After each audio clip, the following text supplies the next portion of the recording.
Ohio State's Arvell Reese is a game-changing talent and chess piece that will elevate NFL defenses.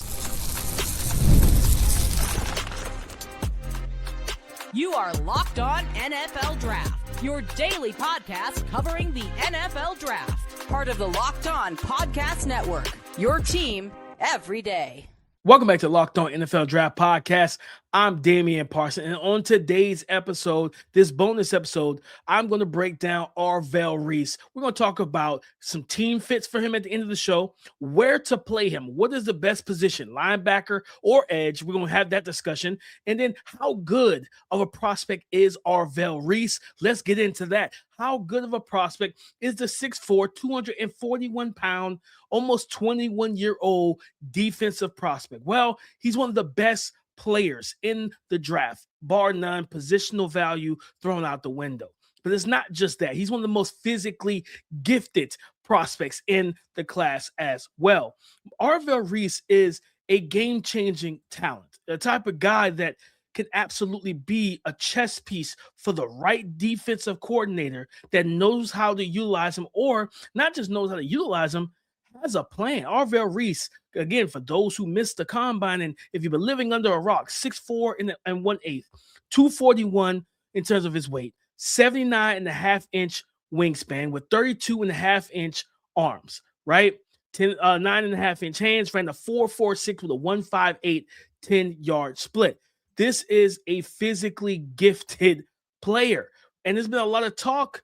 We're going to get into where to play him, what's the best plan of action for him. We'll talk about that in the next segment, next topic. But just kind of start this show, this is a guy that can absolutely wreck a game, right? And Matt Patricia, I've given him a lot of praise for how he utilized Caleb Downs. I love how he allowed Caleb Downs to really showcase, hey, I'm a high football IQ type of prospect and player at the safety position. I could blitz, I can stop the run, I can play in the nickel, I can do a lot of different things for your defense, right? But I felt like he left a lot of meat on the bone in terms of what Arvell Reese can be and what he can become. Because Arvell Reese is a guy that when you watch the tape on Reese, you see a player that absolutely can rush the passer. You see a guy that can play high-level ball as an off-ball linebacker, right? So, for example, he had, per PFF, he had 8 sacks, 6 QB hits, 13 pressures, and that's only on 119 pass rush snaps, right? He was only allowed to rush the passer just what I think in terms of just on a per game basis. He only has 3 games where he rushed the passer over 10 or more times. 3 games, everything else 6, 8, 7, 4, 9, 9, 9, 8, 9, 6, 9. Like just not enough utilization in that area. So that's why you have to watch his pass rush reps. You see a guy that uses that 79.5-inch wingspan to his advantage. You see the speed, the power. You see his ability to wrap up as a tackle, the closing burst to the football in every which way, shape, and form.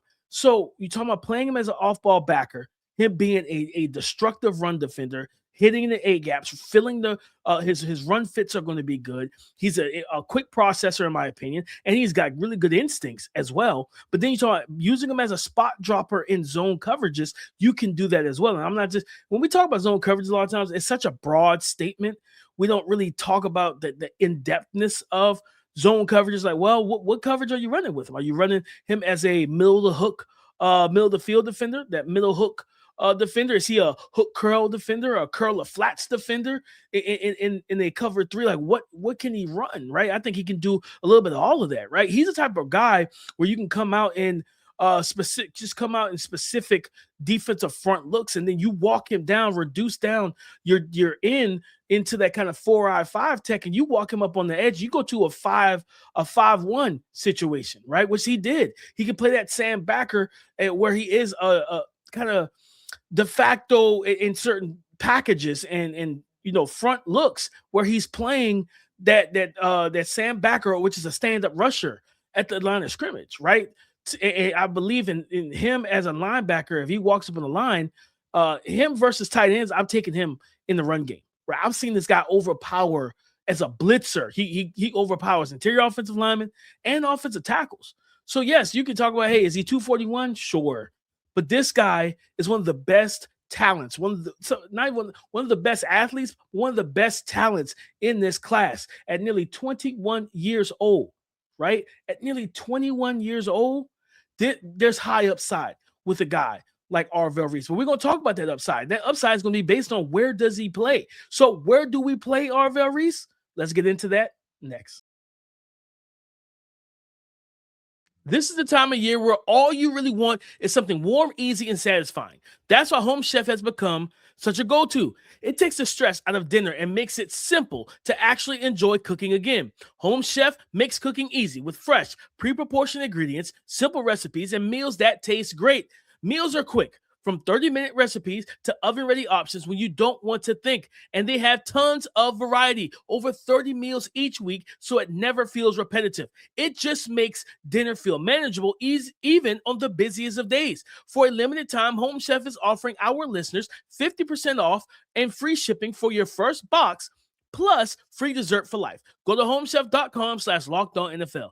That's homechef.com/lockedonnfl for 50% off of your first box, plus you get free dessert for life. But you must be an active subscriber to receive this free dessert. Don't forget to check out the Everyday Club for ad-free episodes and access to our group chat in the Discord channel with me, with Keith, with the other Locked On NFL Draft listeners. You can drop questions to us, drop mock drafts that we can review live on the show for you. Guys, I'm telling you, you can do a lot of things through the Discord, and there's a lot of access to us. From there, we love to chop it up with our listeners, and we love you guys. So tap the link in the show notes or go to lockedonnfldraft.supercast.com to join. Arvell Reese, 6'4", 241, 446 in the 40, 79.5-inch wingspan. This is a guy that, the question now it's being highlighted from the pro day, which was yesterday, I think it was. And there's been a lot of talk about, well, where do you play Arvell Reese? And everybody's like, I think he's a better, now everybody think, I think he's a better linebacker. Guys, let's pump the brakes there. Arvell Reese is a destructive, game-changing talent, and he brings that dual capability to your defensive front, right? I just talked about how he could play off-ball backer, walk him up on the line, go to a 5-1 look, and everything like that, and have him as a Sam backer lined up on the edge. I think he could play 3-4 outside linebacker, where he's going to have that dual capability and dual responsibility to not just rush, but drop off in the coverages, things like that. But I think early in his career, what do you do with Arvell Reese? Because again, the reason why a lot of this is being the discussion is because he did the bag drills and people are like, he's not sinking and driving. And we got a lot of, bend experts now on Twitter. Guys, let's relax. Okay, let's calm down. Let's calm down. Here's the thing. For me, when I say where do you play him, you play him at both. You use him as a dual purpose defensive player, front seven player, which means depending on who I'm facing, he'll be playing some games where he is a little bit more as an off-ball backer for us. But then on third downs, I'm rushing him off the edge, right? Because for me, the highest of upside, the ceiling for him is as a 3-4 edge rusher, where you're talking about that arm length, that wingspan, that power. This is a powerful player. You're talking about speed to power conversion, heavy hands, striking ability, but also you see the club rip maneuver, his ability to clear the hands. And what do I always say? For my everydayers, what do I always say when I talk about this stuff? It's the same thing I talk about when it pertains to not just the edge rusher, but I talk about this a lot with the receivers too, with corners. If you clear the hands, you clear the man. Finish the phrase with me: clear the hands, clear the man. So he knows how to clear the hands and get around offensive tackles, right? And let me say this: bend, right? That 90-degree angle, all of that, it's overrated. I'm just gonna be honest with y'all. You need to have the speed, you need to have the power, you need to have counters, because you're not always going to be able to bend around the edge, and you're not. Was it Aang from you're not the airbender, right? You're not Aang, right? I'm blanking on the anime, right? But you're not the airbender, man. Like, that's just not what it is. So I think you got to understand the Avatar, Last Airbender. I had to Google that because I didn't want to listen. It was a show. I love that show. Growing up, and everything. Watching it when it first debuted and whatnot. But you're not Aang. You're not the last airbender. I don't need you to just bend at a 90-degree angle all the time. You got to be able to run through guys' chests. You got to be able to work back inside counters. You got to be able to win with technique. And if you focusing only on bend, you're going to be getting guys who can do that and do that only. I don't need that. With Arvell Reese, I have a player that can give me hand usage, hand strength, there's pop and power behind his punches and everything, right? And then you talk about seeing him, wide-nodding him, get the same thing with Ruben Bain. Ruben Bain is definitely going to be able to corner better because he's used to that. Ruben Bain, again, if you've not been there every day, or go back. Okay, I'm gonna probably post this on social media soon. When we did our preseason top 10 big board, Keith had his, I had mine. It was our dueling top 10. I had Ruben Bain as my 3rd overall prospect. Yes, I had Ruben Bain as either my 3rd overall or my 2nd overall behind Caleb Downs, and I can't remember who else was on that list. I'm gonna go find that so I can drop that and we had that conversation and just take a look in the way back machine, right? But nonetheless, when it pertains to Ruben Bain, that's his position. Time on task matters, guys. Just simple as that. Yes, teams and scouts project Arvell Reese as a true edge rusher because you look at his edge rush snaps and you see a guy that is equipped to get after the quarterback, right? So wide nine him the same way I will wide nine and Ruben Bain to let him get that runway, right? That 2-3 steps and be able to strike and collapse and close. Yes, and collapse the pocket by getting through and threatening the chest and the core of offensive tackle. I'm doing the same thing with Arvell Reese because you see it when he blitzes and he shoots his hands. You see him walk interior offensive lineman and tackles back into the hip or the lap of the quarterback, and he's disrupting the pocket. He's a pocket disruptor. So at the end of the day, where do you play Arvell Reese? As a rookie, I think you play him as both a dual responsible defensive prospect. You play him as a linebacker and you play him as an edge. But I want to get him as many edge snaps, especially on 3rd downs, as possible. Because going forward, I'm going to allow him to play edge.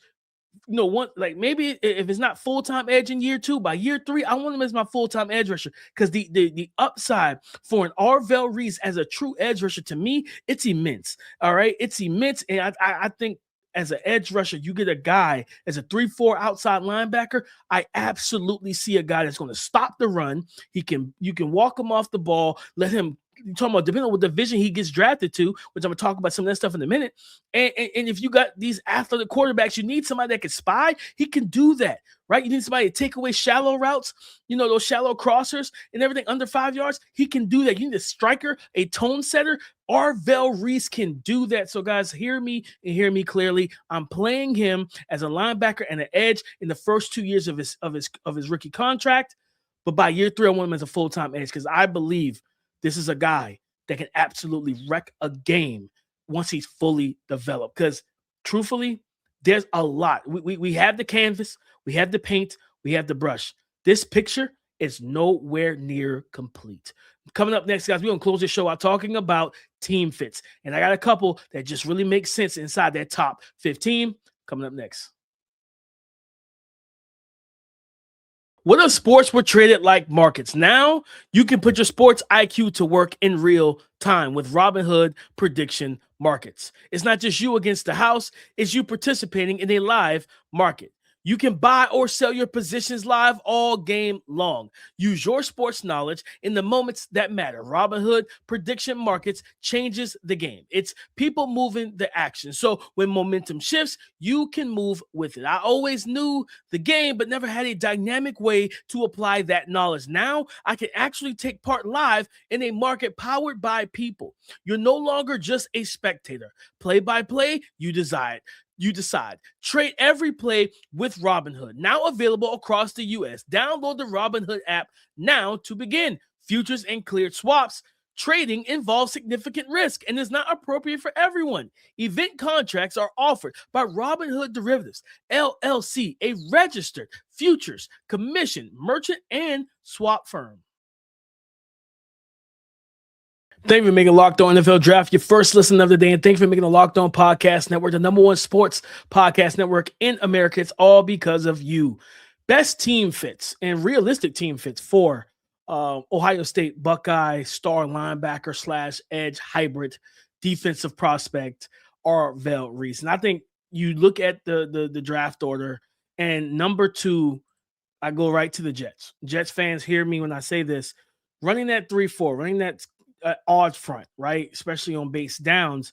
You look at the linebacker, right? I pull up Our Lads. Shout out to those Our Lads who keep the depth charts post free agency, everything updated. So running that odd front, right? You're gonna have Will McDonald as a left outside linebacker. They brought in Demario Davis as the one of the inside backers. You got Jamie and Sherwood, and then you have Joseph Osai as the right outside linebacker. To me, that's the perfect spot for him, right? Because I'm putting him in that Joseph Osai spot, right? I didn't pull up any contracts, see how much he's owed and stuff like that. I'm bringing him in to play that role opposite of a Will McDonald. And here's the reason why. When it pertains for an Arvell Reese, in my opinion, playing him at that particular spot in this defense allows a contrast of styles from a pass rush standpoint. I'm a big believer, again, as y'all for my everydayers, you know how I feel about my wide receiver core. Throughout the draft and free agency, I want my wide receiver core to be built like a basketball team, right? Well, I want the same thing from our cornerback room. I want my big guys that can play on the perimeter, and I want my guys that can play in the nickel that can defend the point guard stylistic slots, those route runners, shifty movers, quick twitch movers. And if the quick twitch guys outside, I got that corner, that nickel who could play on the outside and mirror and match those guys, rather than having my tall guys struggle with the twitchy movements and change of direction if they struggle with that, right? So vice versa, it works in that situation.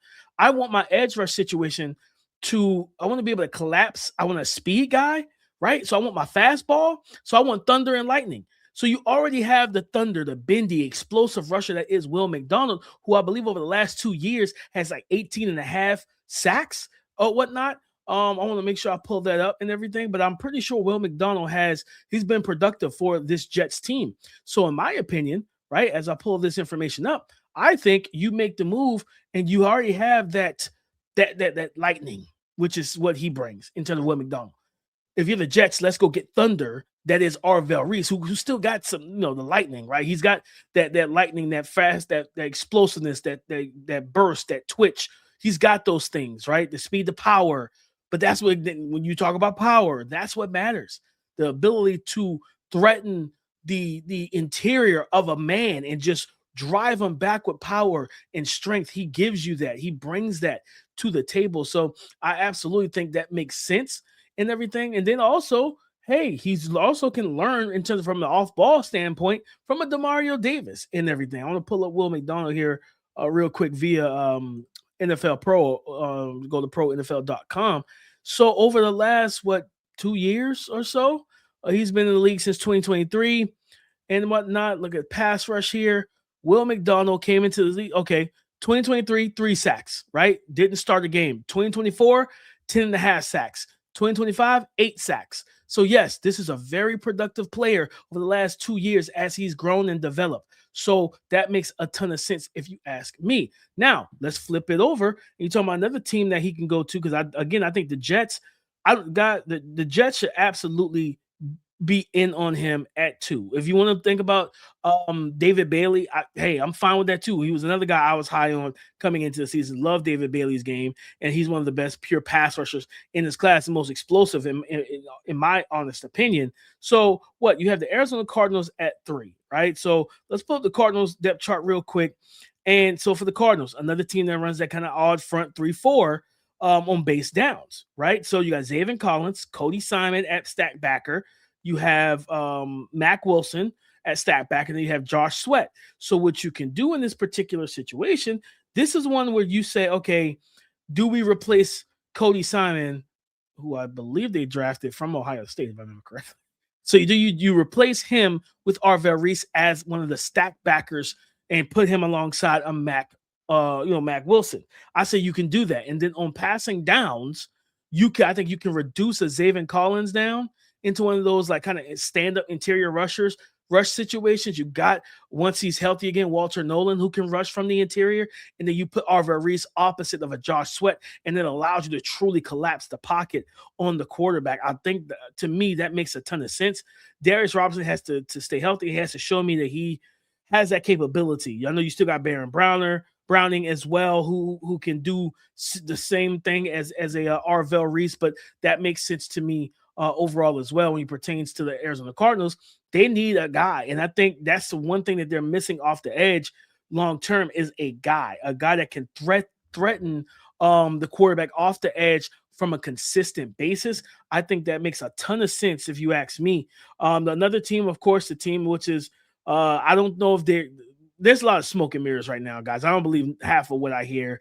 I believe half of what I hear and less of what I see sometimes when it comes into the draft, and that's the Tennessee Titans. And I know that they brought in, they got Oluwafemi.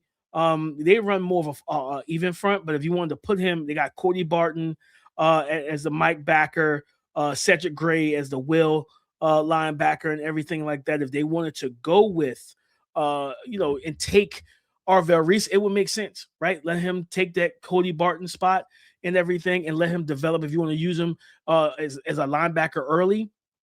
But they do have, again, they traded for Jermaine Johnson. We got to see if he stay healthy and see what he's able to do as a pass rusher this season. So if he gets back to playing good ball, they give him a contract extension, great.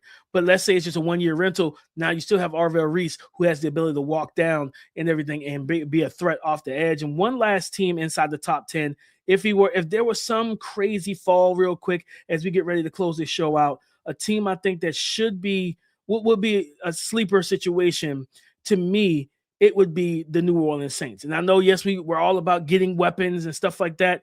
But if Arvell Reese fell to pick 8, I think is where they are and whatnot, they run another team that runs that odd front. They do not have Cam Jordan right now, open to come back. They got Chase Young, who's been balling. They brought back Caden Ellis. They got Pete Warner, so the interior, the off-ball backer spot is fine. It's Carl Granderson, I think he's a good player, but long term, I'd rather have Arvell Reese and have another Buckeye opposite of Chase Young, like to really, like, you talking about a situation where you have the plan is simple. We draft you to let you play edge or let you play the outside linebacker in our 3-4 or odd front and just play that. I think this is a team, the Jets, the Saints, and the Cardinals are 3 teams that make a lot of sense for Arvell Reese, especially if you're going to play him on the ball and let him rush. But I think the Titans is the one team that you play him off ball and then let him walk down and rush more so because of just how they built that team through the offseason and free agency. But at the end of the day, guys, again, I'll say it one more. I said it before. I'll say it again. Arvell Reese is a destructive, game-changing talent who gives you a chess piece with dual capabilities to impact the game on the defensive side of the ball. But that's our show, guys, breaking down Arvell Reese and talking about some team fits. Where do you play him to get the best out of him and the ceiling that he has? And just how good of a prospect is he? Guys, that's what we talked about on today's show. But as always, go subscribe and follow for free on YouTube or wherever you listen to podcasts. Get the latest episode as soon as it is available. Thank you for making Locked On NFL Draft your first listen of the day. And thank you again, as always, for making Locked On Podcast Network the #1 sports podcast network in America. It's all because of you, our everydayers. Come and join the conversation again tomorrow on the Locked On Podcast Network, your team every day.